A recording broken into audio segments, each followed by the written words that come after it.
自大东沟一战后，北洋海军元气大伤，加之唯一的修船港口旅顺被日军占领，遭受重创的主力舰船只能拖着残躯撤回山东威海卫的刘公岛。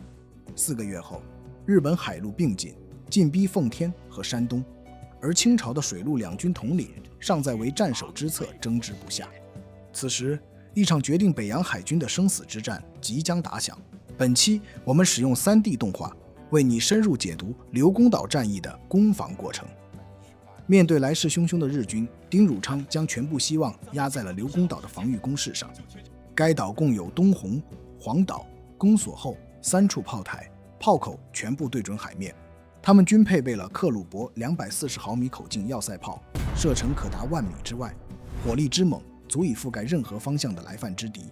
此外，威海湾两侧的南邦炮台群和北邦炮台群依山而建，居高临下，与刘公岛上的炮台形成了交叉火力网。其中一部分炮台还扼守着内陆要道，构成了一个360度的立体防御圈。为了进一步封堵海湾，丁汝昌还下令用铁链和水雷将2处湾口封锁。从防御工事看，北洋海军可谓无懈可击。然而工事再坚固，也挡不住内部的裂痕。丁汝昌预判日军将会海陆并进，因此主张依托炮台阵地严防死守。但威海的陆军统领戴宗谦却不这么想。这位文人出身的将领骨子里压根瞧不起小日本，坚持要主动出击，与敌野外决战。分歧最终聚焦在南邦的龙庙嘴炮台上，它距离刘公岛最近，一旦落入日军之手，岛内停泊的北洋舰队将直接暴露在炮火之下。丁汝昌力主提前炸毁，宁可自废，绝不留给敌人。戴宗谦却寸步不让，誓死坚守每一处阵地。由于2人互不同属，所以只能各行其道。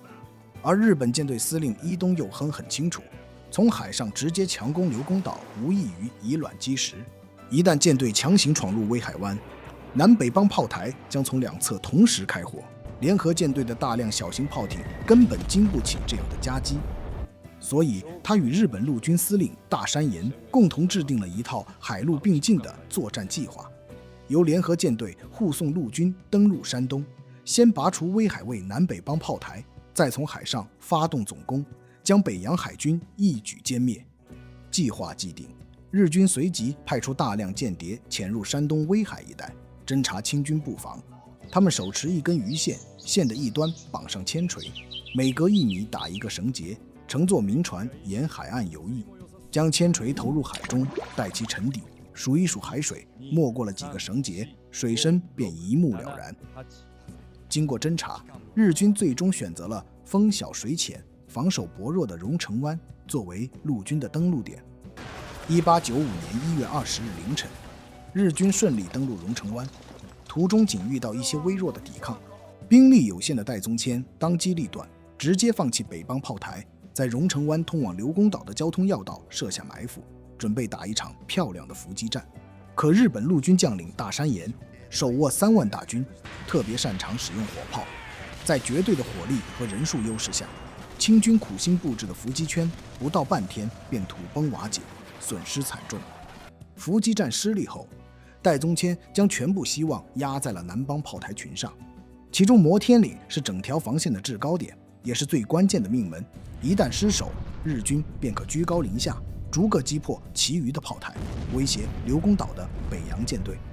为了守住这道防线，戴宗谦煞费苦心。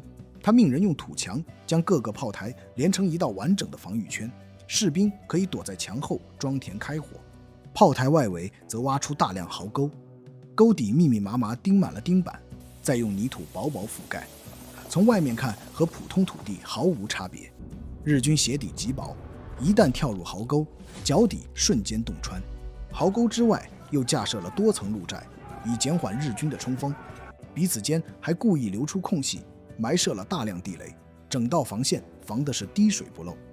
1月30日清晨，日军在炮火的掩护下，兵分3路直扑摩天岭。才踏入地雷区，爆炸声接连响彻山谷，硝烟弥漫。然烟雾散尽后，日军依旧如潮水般涌来。原来这些老式地雷装的全是黑火药，威力跟过年放的爆竹差不多，基本就是听个响，第一道防线几乎形同虚设。日军随即撞上了鹿寨，密密麻麻的障碍物横亘阵前，攻势被迫放缓。大山岩随即命令工兵小队冒着炮火，徒手强行拆除，以15人的伤亡代价，硬生生撕开一道缺口。缺口一开，日军蜂拥而入，迅速占领了摩天岭。当日军少将大肆鹌鹑站在高处欢呼庆贺时，突然一颗炮弹从远处海面呼啸而至，将其炸了个稀巴烂。原来他裤腿上有2道醒目的红色线，这是日军少将以上军官才有的标志。刘公岛的北洋海军用望远镜发现后，随即一炮将他击毙。而日军占据摩天岭这个制高点后，很快便攻克了其余炮台。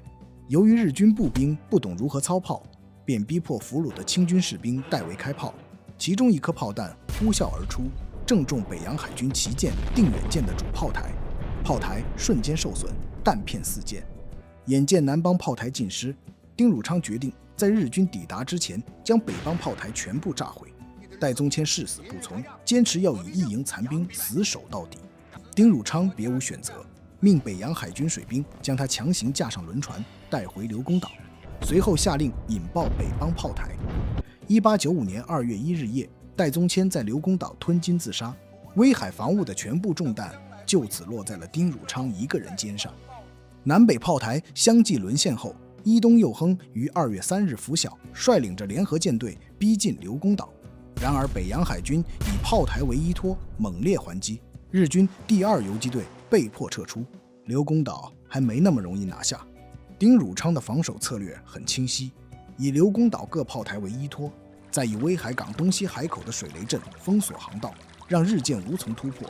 然而这道水雷阵暗藏致命缺陷，北洋海军的水雷并非触碰即炸，而是通过电缆连接陆地控制箱，由人工引爆。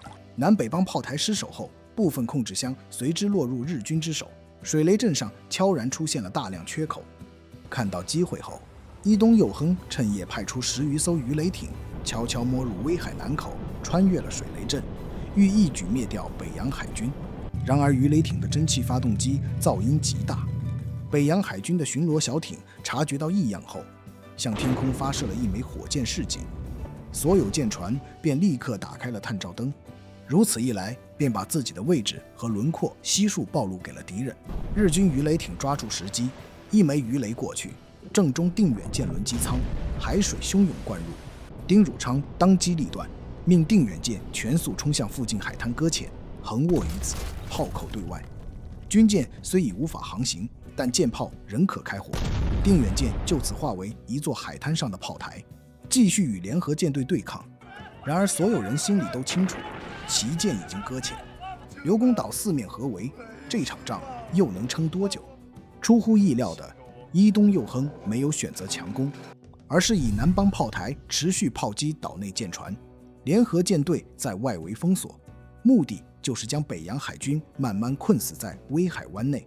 期间，满清政府虽然答应派兵驰援，实际上就仓皇拼凑了5个营的援兵，且大多是修黄河的民夫，遭遇日军便一触即溃，根本没能靠近威海，援兵无望，岛上淡水也几乎耗尽，有士兵渴到跑去军医院偷药水喝。2月11日深夜，万念俱灰的丁汝昌饮酒自尽。甲午战争随着北洋海军的陨灭至此落幕。这场战争中断了中国的近代化进程，宣告了洋务运动的失败。一支孤零零的舰队纵然浴血奋战，终究难以撑起腐朽不堪的满清王朝。但那些曾经付出过的努力、流过的血，不应该被遗忘。